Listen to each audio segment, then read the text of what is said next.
नमस्कार. मी आशिष डुंगणे IPL बायोलॉजिकलच्या वतीने आपलं स्वागत करतो.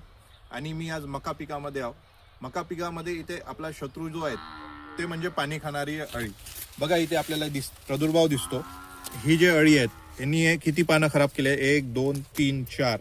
आणि हे जे नवीन निघालेले पानं आहेत हे पण खराब करू शकतं. जर आपण या अळीचा प्रतिबंध जर नाही केला तर आपल्याला इथे हे पाने खराब तुम्हाला दिसतील. आणि शेतकरी मित्रांनो, जेव्हा आपले हे पाने खराब होतं तेव्हा इथे जे फोटोसिंथेसिसची प्रक्रिया आहे ही मंदावते आणि आपल्याला उत्पन्नात तुम्हाला घट झालेली दिसेल. तर या अळीचा तुम्हाला प्रतिबंध करणे गरजेचे आहे. यामध्ये आपण बायोलॉजिकल्समध्ये प्रतिबंध करू शकतो, तो म्हणजे बेव्हेरिया बेसियाना आणि मेटारायझा ॲनिसोपी या 2 बायोलॉजिकल कीटकनाशकाचा आपण इथे चिंब ओला करून स्प्रे करू शकतो आणि त्यामुळे ह्या अळीला प्रतिबंध होतील. तर बेव्हेरिया बेसियाना तुम्ही जर घ्यायचं असेल तर IPL बायोलॉजिकलचं दमनिया नावाने आपण मार्केटमध्ये घेऊ शकतो. आणि मेटारायझा ॲनिसोपी हे कालीचक्र या नावाने मार्केटमध्ये तुम्हाला मिळतं. या दोन्ही याचा प्रतिपंप 50-50 मिली प्रमाण घेऊन आपण याला ओलचिंब फवारणी करायची आहे.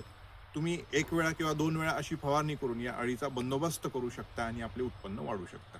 धन्यवाद.